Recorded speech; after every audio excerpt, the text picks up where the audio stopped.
Sir, আমি এমদাদুল হক, বিচার বিভাগ সংস্কার কমিশনের সদস্য। Sir, thank you. আমাদের কমিশন সবাই জানি আমরা যে 4 মাস সময় নিয়েছি আমরা। আজকে আমাদের কমিশনের তরফ থেকে আমরা রিপোর্ট সাবমিট করলাম, এই জন্য আমাদের সময় দেওয়ার জন্য ধন্যবাদ জানাচ্ছি। আমি খুব সংক্ষেপে একটু বলছি। আমাদের এই রিপোর্টটা স্যার 352 পৃষ্ঠার একটা রিপোর্ট। তার মধ্যে অ্যানেক্সচার আছে প্রায় 70 পৃষ্ঠার মতো, বাকিটা রিপোর্ট। আমাদের যে টার্মস অফ রেফারেন্স ছিল প্রজ্ঞাপনে, সেটা হচ্ছে বিচার বিভাগকে স্বাধীন, নিরপেক্ষ এবং কার্যকর ভাবে প্রতিষ্ঠা করার জন্য প্রস্তাব করার দায়িত্ব দেওয়া হয়েছিল। আমরা এই প্রস্তাবগুলো আমাদের রিপোর্টে 32টা চ্যাপ্টারে আমরা এগুলো প্রেজেন্ট করার চেষ্টা করেছি। তার মধ্যে প্রধান যে দিকটা আছে সেটা হচ্ছে যে প্রাতিষ্ঠানিক কিছু বিষয় আছে। প্রাতিষ্ঠানিক বিষয়ের মধ্যে সুপ্রিম কোর্টের বর্তমান যে সাংবিধানিক অবস্থা এবং অধস্তন আদালতের যে সাংবিধানিক অবস্থা, এখানে আমরা বেশ কিছু অ্যামেন্ডমেন্ট সাজেস্ট করেছি স্বাধীনতাটা এনশিওর করার জন্য। তারপরে নিরপেক্ষতা এনশিওর করার জন্য আমরা বেশ কিছু প্রপোজাল দিয়েছি, যে যাতে স্বচ্ছভাবে, দক্ষতার সাথে এবং আনকোয়েশ্চেনেবল ওয়েতে আমাদের বিচার বিভাগ এবং বিচার বিভাগ সংশ্লিষ্ট যারা আমাদেরকে সহায়ক গোষ্ঠী আছে তারা কাজ করতে পারেন, সেই জন্য আমাদের বেশ কিছু প্রস্তাব আছে। এই জনবল, এই জন্য মেইন ওয়ার্কিং ফোর্স আমাদের যেটা আছে অ্যাপার্ট ফ্রম জাজেস, সেটা হচ্ছে দুটো গ্রুপ আছে অ্যাডভোকেটদের মধ্যে। একটা হচ্ছে সরকারি যারা কেস প্রেজেন্ট করে, কারণটা হচ্ছে সরকারের কেসই বেশি থাকে। এই যতগুলো মামলা আছে তার ফৌজদারি মামলা মোর দ্যান 50%, সেটা বেশিরভাগই গভর্নমেন্ট হচ্ছে ইনিশিয়েটিভ।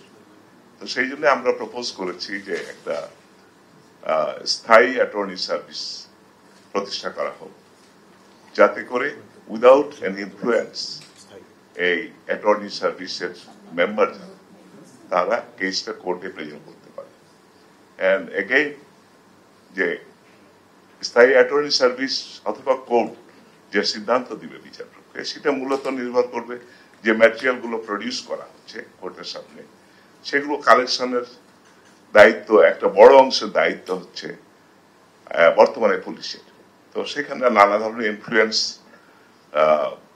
অভিযোগ আছে, যে কারণে পুলিশের তথা টোটাল বিচার প্রক্রিয়ার অ্যাকসেপ্টেবিলিটি, ক্রেডিবিলিটি নিয়ে প্রশ্ন আছে। সেই জন্য আমরা একটা স্বতন্ত্র তদন্ত সংস্থা গঠন করার কথা বলেছি।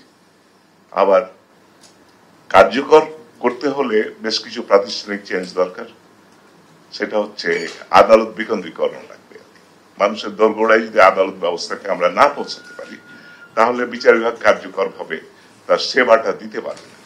সেই জন্য আমরা দুটো পরিবর্তন সাজেস্ট করেছি। একটা হচ্ছে যে হাইকোর্ট ডিভিশনের স্থায়ী বেঞ্চ গঠন করতে হবে প্রত্যেকটা বিভাগীয় সদরে, এবং এটার জন্য কনস্টিটিউশন অ্যামেন্ডমেন্ট প্রয়োজন। আর ডিস্ট্রিক্ট কোর্টকে আর একটু সম্প্রসারিত করতে হবে, সেটা উপজেলা পর্যায়ে আমরা সাজেস্ট করেছি। এটা হলো প্রাতিষ্ঠানিক দিক। এগুলোর সঙ্গে সঙ্গে এগুলো ব্যবস্থাকে কার্যকর করতে হলে ইনফ্রাস্ট্রাকচার বা ভৌত অবকাঠামো লাগবে। সেগুলো একদিনে সম্ভব নয়, এগুলো সময় লাগবে। স্থায়ী অ্যাটর্নি সার্ভিসের জন্য নতুন অফিস লাগবে, হাইকোর্টের যে স্থায়ী বেঞ্চ করবো সেটার জন্য লাগবে, উপজেলা ইউনিভার্সিটির জন্য লাগবে।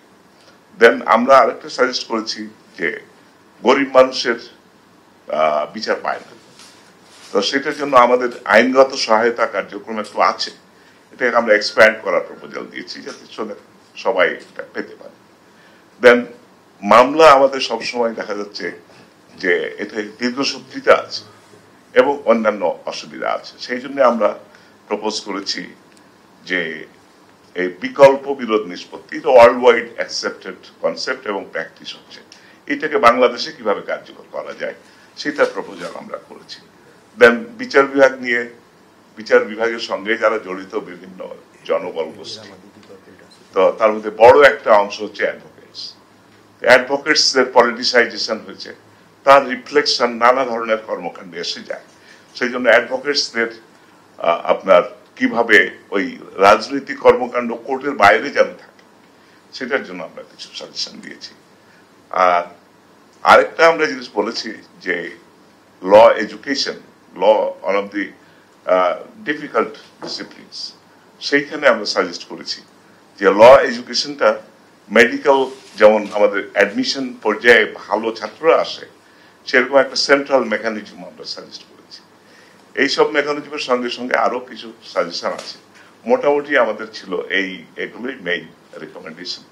আমরা এটা দিয়েছি, কিছু ভুল ত্রুটি থাকতেও পারে অল্প সময়ে, আর সফট কপি একটা দিয়েছি।